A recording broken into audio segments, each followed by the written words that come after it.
May pagkakataon nakikita namin na siya tatayo para mag-isip ng upo, tapos siya kaway dito sa bitana, kita-kita dito. Yun yung may tanong ako, mga gaano kalayo itong mga batang ito dun sa mismong aeroplano? Yung dalawang batang na niya. Yung mga batang sumasayaw dun sa sasayaw, mga gaano kalayo yung Ay, mga batang? kung ikaw ay nakaharap dito sa aeroplano, yung pinakagilid niya, no, na nakikita ko yung sana dito, sa kanyang dyan, at yung mga kasalubo, nasa kaliwa.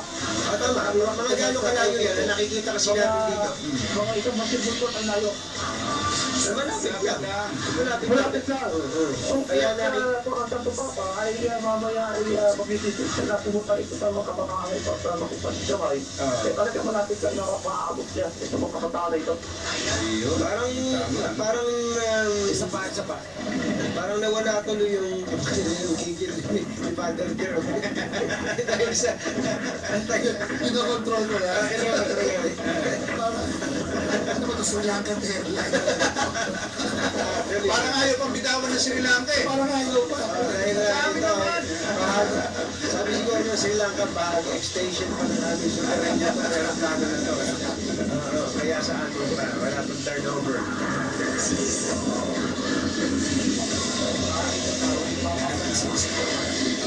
Yun rin, nasa ng si President? Nasaan? Kasi siya sa may, Malapit sa hagdan eh, no? May hagdan mismo. paano mahagdan, siya yung kagad na bubugat sa Santo Papa. Oo. Eh, lagi ito nagkata kung bakit matagal eh. Talaga. Hindi, at least ito ang nangyayari, pampatay ng konti, pampatay ng kaba eh. Para hindi masyadong maging excited yung mga tao. Pero siguro nakikita sa mga, yung mga bata nagsasayaw.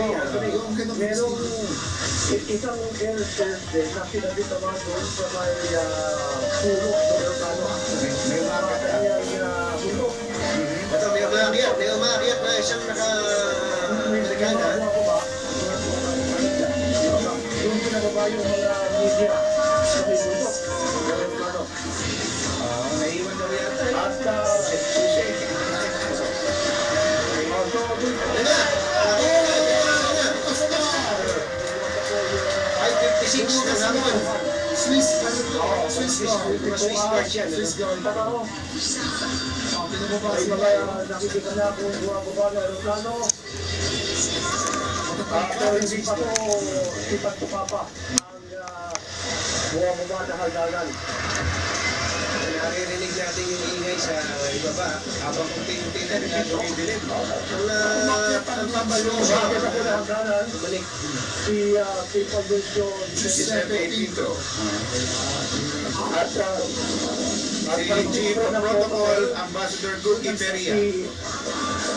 si Celia Ana Peria, ang Chief of Presidential Protocol. Yan, tama. So yun talaga ang protocol. Bago mo si Pope Francis, aakyat yung dalawa, si Apostolic Nuncio Giuseppe Pinto at si Philippine Chief of Protocol, Ambassador Gugi Peria. Kung mga may representante mula sa Luzon, na Pilipinas, at meron din representante mula sa Simbahan Katolika. So, pumasok ka ng aeroplano yung dalawang opisyal. Meron Chief Protocol na Pilipinas, bumababa. Buwawa na po ng hagdan. Si Ambassador Peria.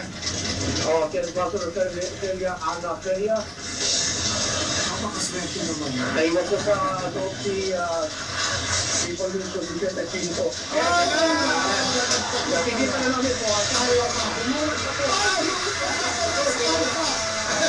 Ang lakas na namin, no? Wala na po na ang amin. Sa Papa, kwento ako ang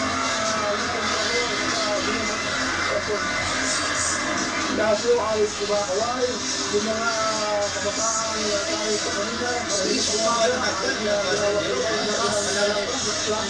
Ayan na, lumana sa kanya. Yung honor guard at Nakikita na po natin yung bandila ng Pilipinas na nakabit ng bandila ng May nag-uusap ang Pangulo at si Pope Francis. Nagmano na yung Pangulo kanina nung sila magkadaupang palad at yun ay nagpapatian sila. Ang laki ng ngiti ni Pope Francis. Ganun din naman ang ating Pangulo. Hinihintay na lamang na ginagawa ng Pangulo Aquino yung mga may katumpok sa isang member sa restaurant. Dito na ang official na ceremony. Bumaba ng Romano. Ito na official welcome ceremony. Dari, nakatayo ang dalawang leader. Leader ng Pilipinas, Pangulo ng Pilipinas at leader ng Vatican State at leader din pala sa Vatican.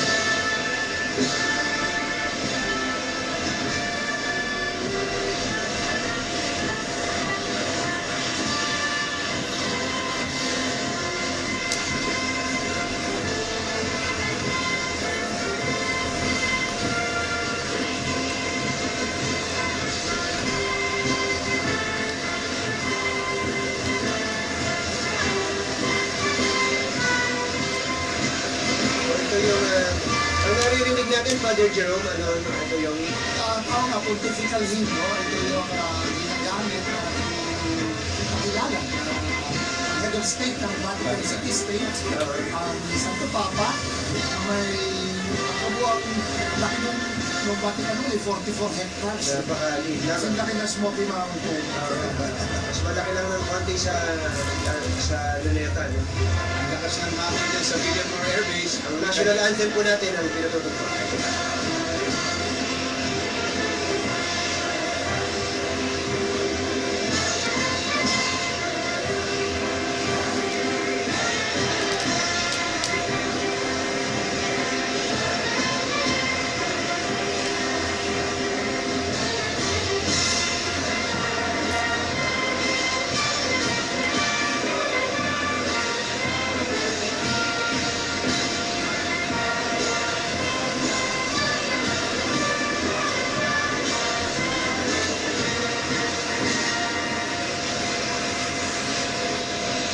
So ito yung bahagi ng mga seremonyas ng pagtanggap ng ating bansa sa bumibisitang leader ng simbahan.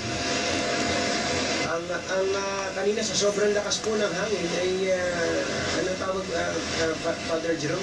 Yung kanyang skull cap, inilalagay ng mga obispo at ng Santo Papa sa ulo, skull cap, kulay puti. Doon pala sa pagbaba niya sa Magbaba pa lang yan. lumipad na. Tanggal na. Tapos ngayon, nung nandito na sila sa pinakatuntungan sa Raisya, kung tawagin, ay yung kanya namang Yung nasa balikat sa niya. balikat niya, ay tumulok mo sa kanya dahil sa lakas Ang lakas ng hangin. ng hangin. Ang height ng Santo Papa, hindi ako nagkakamali, ay 5'9". So, sino mas matakas sa kanya ng Actually, halos magkasing tangkad sila ng Paulo. Kung di ako nagkakamali, 5'10" ang presidente. Ang kanilang Pangulo. So, natin malaman kay Jury kung ano yung... Ito, naglalakad na sila. Jury, ano? Oo. Sila ay papunta na dito sa Red Carpet para i-review ang honor guard.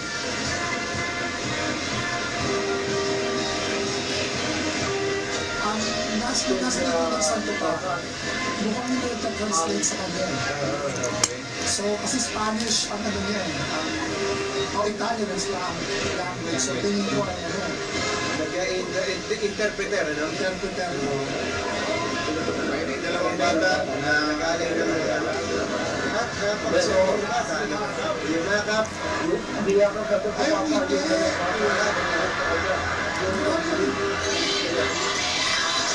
Ito ako yung mga nalulunod dito. ang laki ng ngiti niya. Nakikita nila ko yun. Ayan, yung sa dalawang bata. Yung dalawang bata, ito po sila ang Si Vice President Binay ay nagmano. At nakita yan nung siya'y maging Santo Papa. Correct. Parang inaugurate siya na po. Ambassador del Rosario, ang secretary ng sekretaryo. Nandun po ang gaya ng Pangulo, ni Pope Francis, Oo. ay ang mga miyembro ng gabinete na halos lahat ay kumakamay at nagmamano sa kanya. Na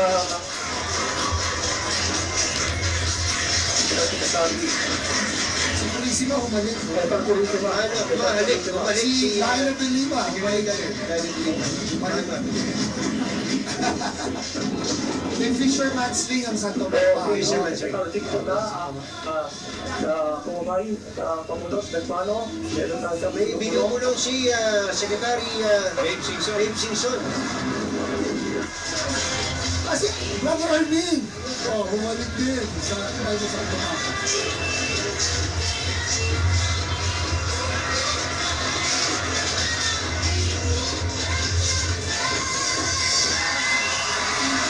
Secretary Marojas. O parang yung meron sa ano. Parang may binigay kayo. Father Jerome, hindi lang basta padyana na pinapakita ng mga cabinet members. Secretary Muchabat. Ayan. Ayan, yung paghalik. Blessing din. Takda na lang. Hindi pagkamay, paghalik. Paghalik. Kaya lang. Halos lahat ng mga Kasama sa tradisyon ito eh. Paghalik sa kamay. So halos lahat ng mga miyembro ng gabinete ay nakakamay na at nakahalik na. Nakabentana, no? Nakagaling sa Institute. Ito si Cardinal Quevedo Neto na una nakaharap, no? Take charge, Father Jerome. At si Cardinal, yan. So, mga hilera na up. Parang si Bishop Ledesma ng Cagayan de Oro. Ayan. Ang Archbishop of Davao, sumunod si Bishop Valles. Ayan, nakita na rin natin. Bangkod ng Kabanatuan.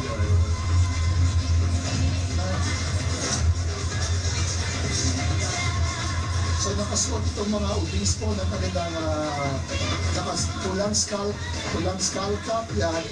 Isa-isa sina Bishop Beltran din ng San Fernando La Union. Para si Archbishop Sok Villegas to Nakita ko na rin si kanina, no? Bishop Cortez Prelature ng Infanta. Ayan. Sino itong kaharap na may obispo?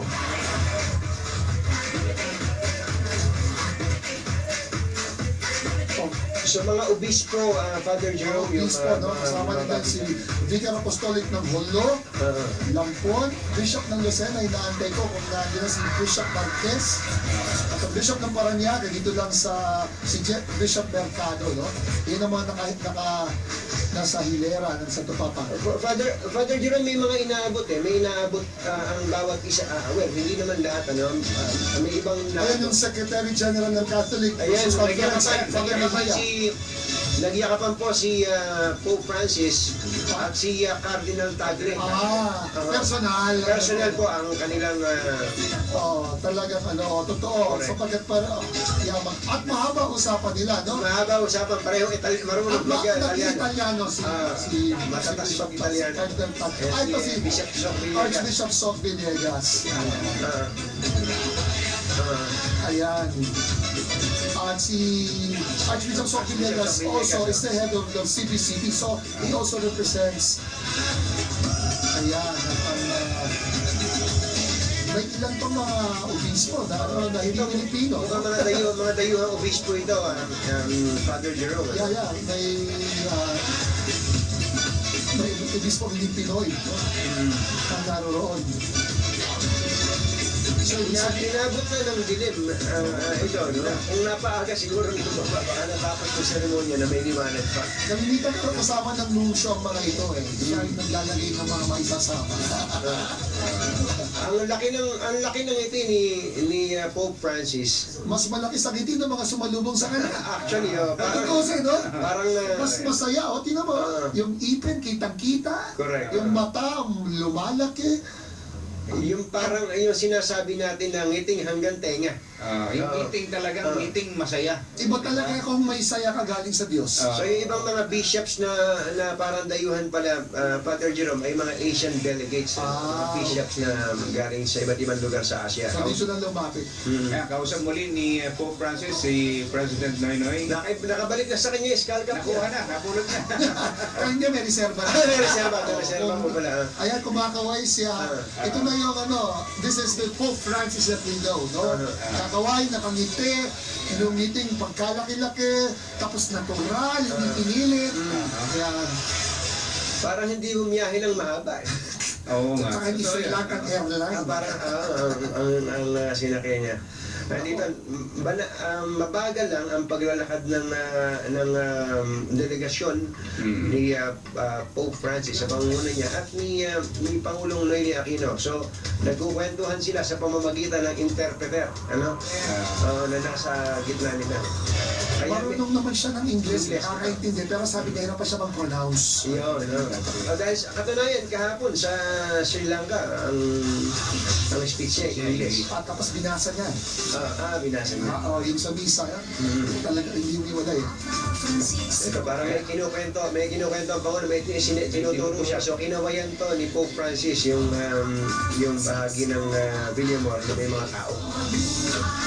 At yung mga bata, tinitingnan natin kung lalapit ang Santo Papa, no? Kung babaliin ang protocol. Ayan, pagkat na sila sa Mabuhay Lounge. Kalayaan Lounge. Magway Lounge. Sa ano pala? Sa Pal. Kalayaan Lounge. Villamor Airport. Sa harap may lugaw kasi tatawag. Journey dyan ba sa kinatatayaan nyo, nakikita nyo pa yung Kalayaan Lounge mismo yun, no? At tumanas sa harapan natin, kaya ang Lokino to. Sila ay tuluyan nakapasok dito sa Kalayaan daw. Kanina ay nag-iisa isang para